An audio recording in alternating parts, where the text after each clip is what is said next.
All right, we are back. This is day 4. Thank you so much for going through this Empowered Birth workshop. Because, first of all, I'm just going to tell you that the moms who have gone through these Empowered Birth workshops and followed this system that I have taught, they get the birth that they want. They get their dream birth. They often get home births. They get inspired.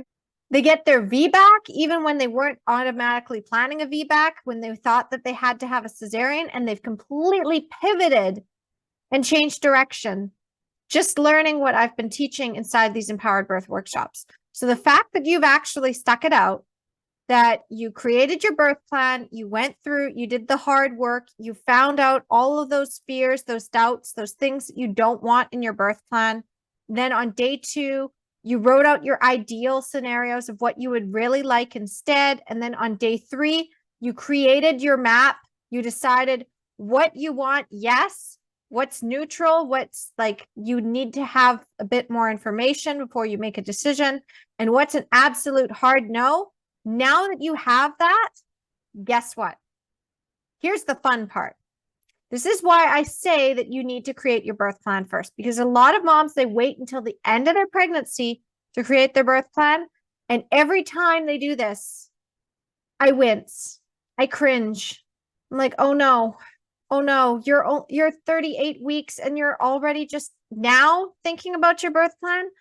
We got a lot more work to do. Now, I can turn those births around, but usually it takes a lot of deep coaching to be able to do that. I need to get on one-on-one sessions.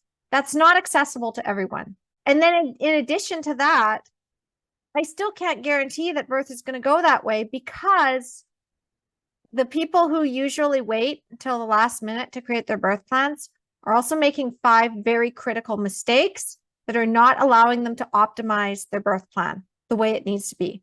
This is why I say the biggest secret to an empowered birth is you want to create your birth plan first. It's your roadmap. If you know where you're going, you're not going to get sidetracked. You're not going to go to the restaurant that serves burgers if your dream is to have a beautiful pasta dinner with the best chicken parmigiana. This is my favorite food, but you can replace it with anything that is your favorite, your absolute favorite. When your partner goes, hey, babe, it's our anniversary. Where do you want to go for our anniversary dinner? Or it's your birthday. Where do you want to go for your birthday? I will take you anywhere. I will spend any amount of money on you. I will take you out and treat you like a queen. What is that? What is that thing that you can't wait to sink your teeth into? You can't wait to have that taste on your tongue. You can't wait to go into that environment. You can't wait to be able to have that experience. It's like the best dream date ever. Now, you've got that idea in mind of what your favorite food is. Now, say somebody else is serving that at a different restaurant, but they don't cook it exactly the same way. They don't take the time and care.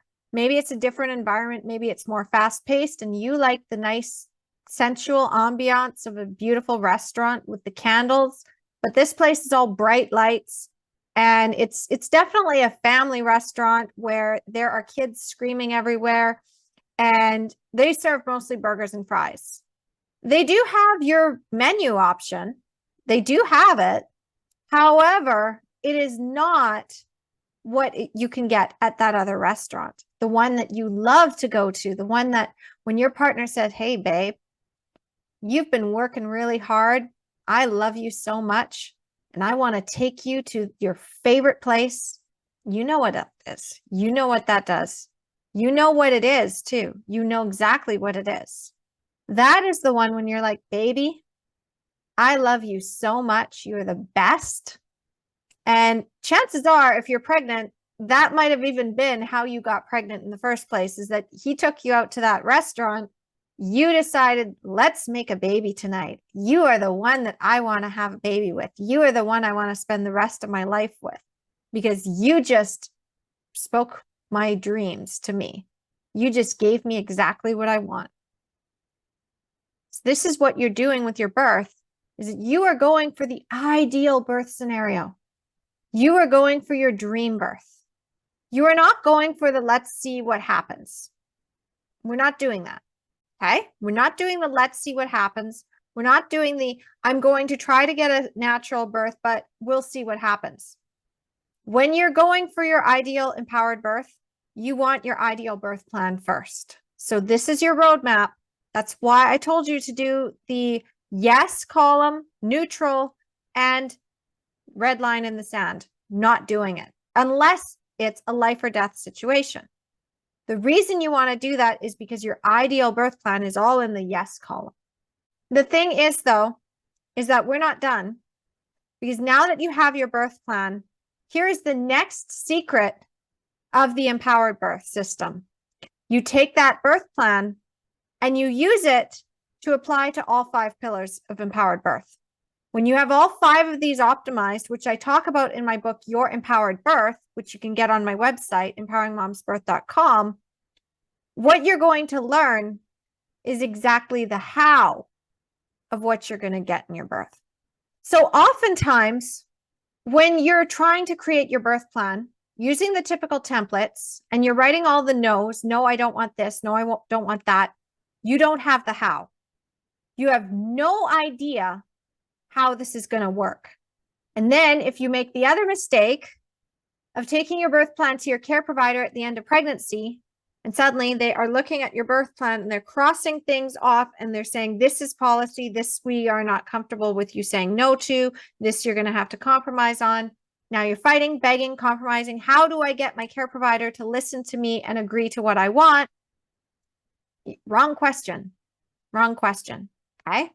Tomorrow, I will tell you how to get your care provider on board with your birth plan. Today, I'm going to give you the steps that you need before you bring this to your care provider. If you are already 30 weeks, then I cannot stress this enough. You need to be sending me your homework, your entire homework from this whole challenge. You need to send it to me so I can look it over. And if I see any traps, I'm going to let you know.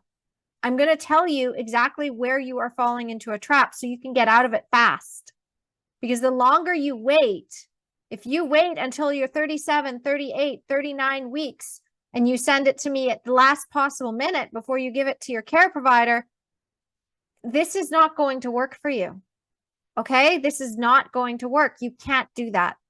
You have to be doing this exercise and you need to be sending me your homework so I can quickly see what's going on and help you get back on track. So here's the thing about waiting until the last minute to have your birth plan and to have what I call these 5 pillars of empowered birth when creating your birth plan. Here's what you need to have. You need to have the right mindset. You need to get past your fears. If you don't have your roadmap, if you don't know where you're going, you also don't know what fears might come up that could derail your plan. And then your care provider will tell you something that you didn't realize was a big fear. And now it's coming true because you didn't take the time to address it and then recognize, okay, this is going to come up. This is going to freak me out. If this scenario happens, I need to create a plan around it. I need to create something that's going to allow me to stay in my power so I don't say yes to that induction, or I don't agree to that membrane sweep, or I don't agree to that C-section when the heat is on, when my care provider is really pushing it. Because if your fear is a big baby and tearing, and your care provider suddenly says, your baby's getting pretty big, that's going to freak you out if you do not follow your roadmap.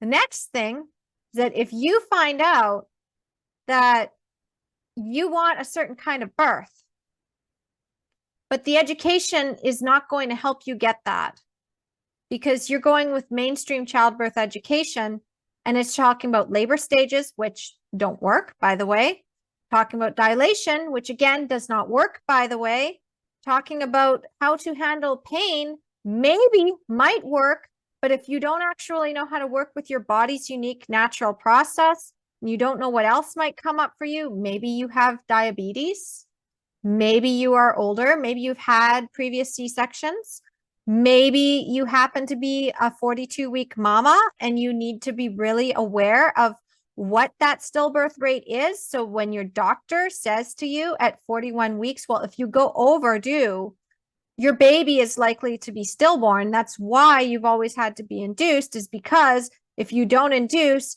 your baby is going to die. And they keep trying to scare you. If you happen to have all the education behind you because you have recognized your fears, you've recognized what's coming up, you've recognized where your roadmap is, this is what happens, is that you create your birth plan roadmap and it automatically reveals the how you're going to get your birth. So then you also recognize, and this is what happens with a few of my clients, is that they recognize that the environment that they are in, that where they actually want to go, it's not going to work for them. So I've had clients who they were having a hospital birth, but now after learning through the empowered birth workshops and what I've taught and going through their birth plan, this entire system that you just went through, they're like, you know what? Actually, I need to plan a home birth now. This is again why you don't wait until the last few months of pregnancy. If you go to the beginning of your pregnancy and you have your idea of what you want, then you're going to get it. If you wait till the end, you can still try to get it. It's going to be a lot harder for you to get it. You're going to have to do a lot more work. It's going to be tiring. Here's why you don't want to do that at the end of your pregnancy. Your body needs you to rest. Your body actually slows down. You get more tired. You have more aches and pains because your body is saying, hey, we need to get to our cave. We need to start nesting. We need to lay down. We need to rest. We need to prepare because this baby is coming and we need to be in a safe place. If you are not doing that, if you are stressing yourself out, trying to find a new care provider because you just realized that the one that you've had all your pregnancy is not going to give you the kind of birth that you really want, if you've recognized that the hospital that you're birthing in is not going to give you the kind of birth you want, now you need to plan a home birth. If you are realizing that you're actually really scared and you need to get a whole bunch of information, take a whole bunch of classes, and you have to cram all this in to 1 or 2 months, you are going to stress yourself out. The stress is going to affect your hormones. Stress blocks oxytocin. It signals to your body, hey, there is a tiger in the area. We cannot birth yet. We cannot go into labor yet. Your medical professionals, the doctors, see this as a problem. You are not progressing. You are not showing any signs of going into labor. We should probably induce you because it doesn't look like your body's going to go into labor. You're going overdue. It doesn't look like your body's going to go into labor on its own. In truth, your body will go into labor once you are no longer stressed. I saw this as a firsthand account with my own birth with my daughter. I was planning a home birth the second time around. I knew instinctively what I needed to do. I had this roadmap. I had created my birth plan before I even got pregnant with her. So that all I had to do once I had the confirmation of pregnancy was call my doula up, tell her, hey, I'm pregnant now. Are you available around these dates? Yep, she's got me. Okay, I got my doula. Before I was even 6 weeks, I had my doula. Next thing I was able to do was, it's like, I already know I'm birthing at home.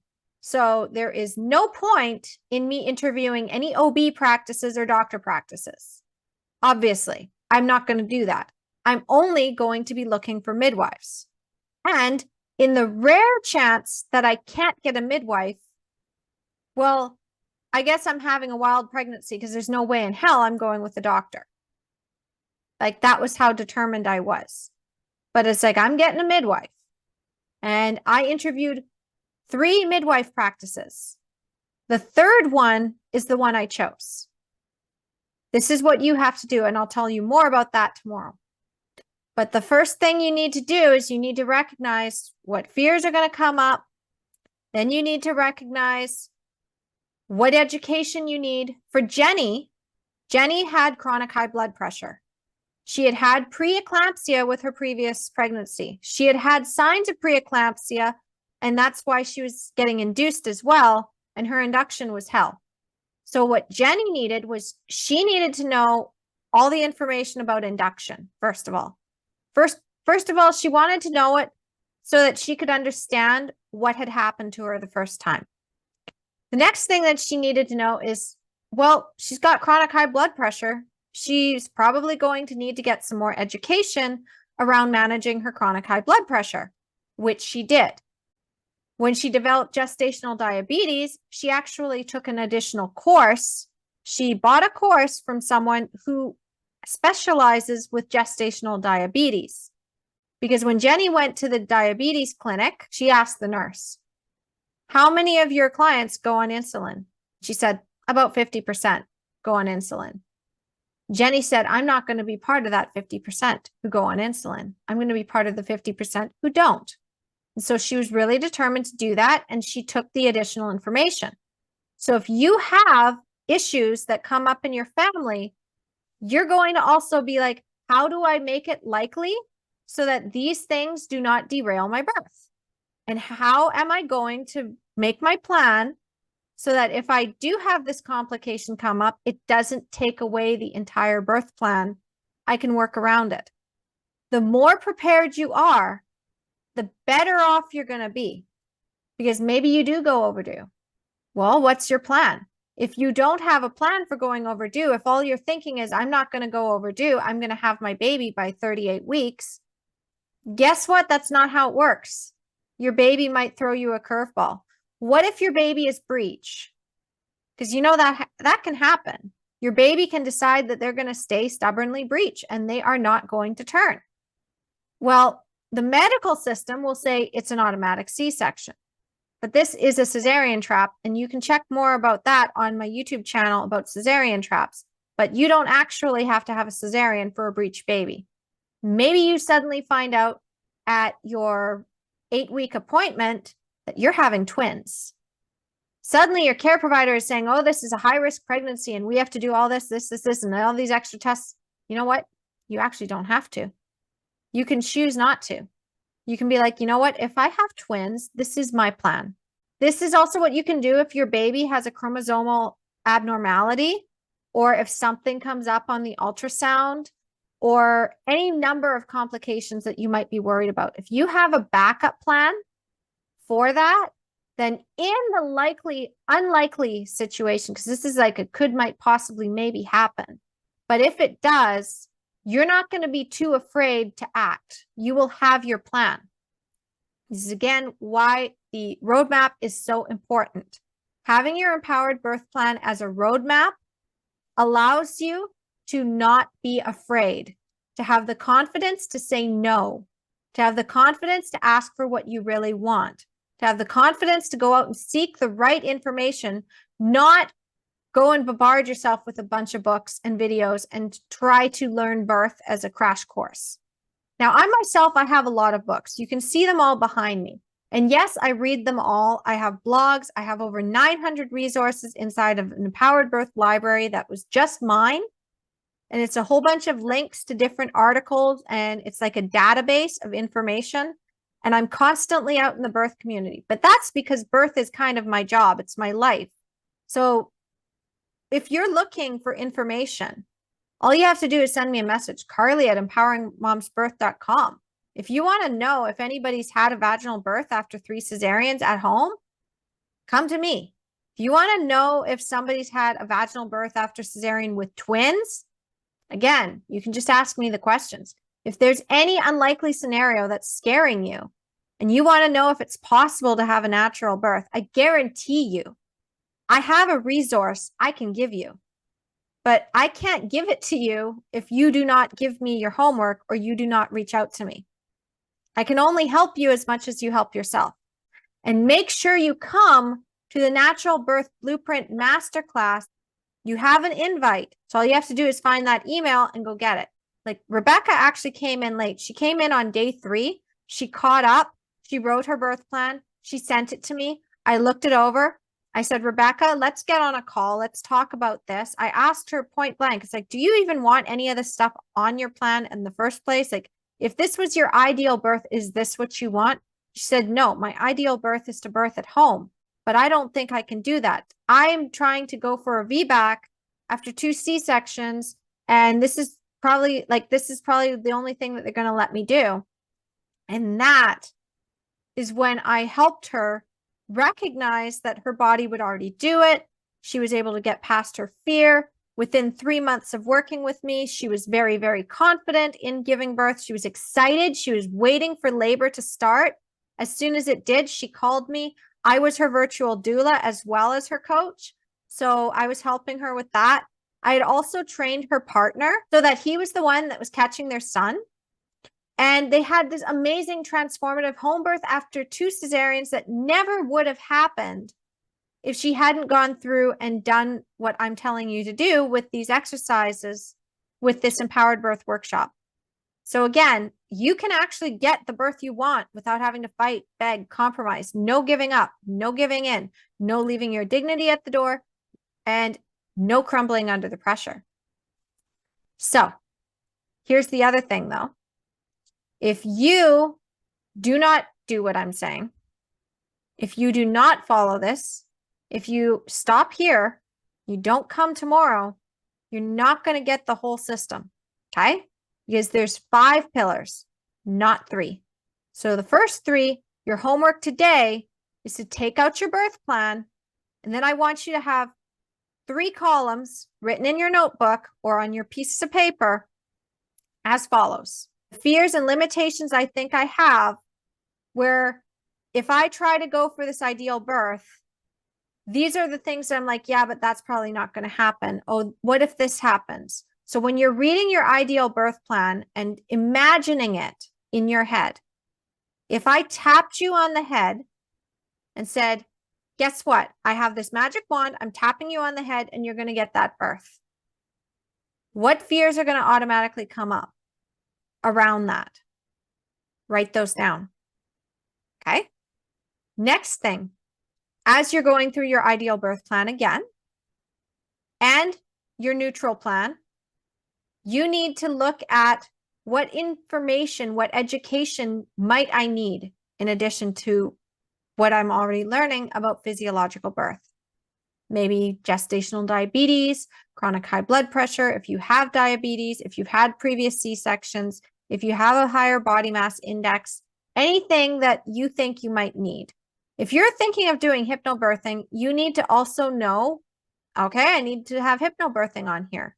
If you're thinking you might like to have acupuncture or acupressure in case you go past your due date and you'd like to see that as something to help you, then obviously you're going to need to know more about that. You're going to need to research who would be best for you. So again, you're going to go with education. Next one, your environment. You need to look at your ideal birth plan again. You need to think, where will I feel safest, most supported, and be able to let go of all my inhibitions so that I can do this? That might be home. That might be the hospital. That might be a birth center. It might be with a midwife, without a midwife, whatever it is, you've got to create that environment. And if it's at home, think about what that home space looks like. And if it's in the hospital, think about what you would like your hospital to look like, because you can hire a doula who can create that for you in the hospital. This is what Jenny did. She had her doula, and her doula ended up creating a beautiful, beautiful birthing space in the bathroom at the hospital. She set it all up. This is what doulas do. We're awesome. We do that kind of stuff for our clients. But you won't know that if you're not hiring the right doula. So again, you're going to want to tune in tomorrow, and I'll show you how to use your birth plan to hire your care provider and your doula. Okay? So that's what you want to do today. You want to think, where are my fears? Then, what information might I need? Then, you also want to go with the environment. What environment is going to be best?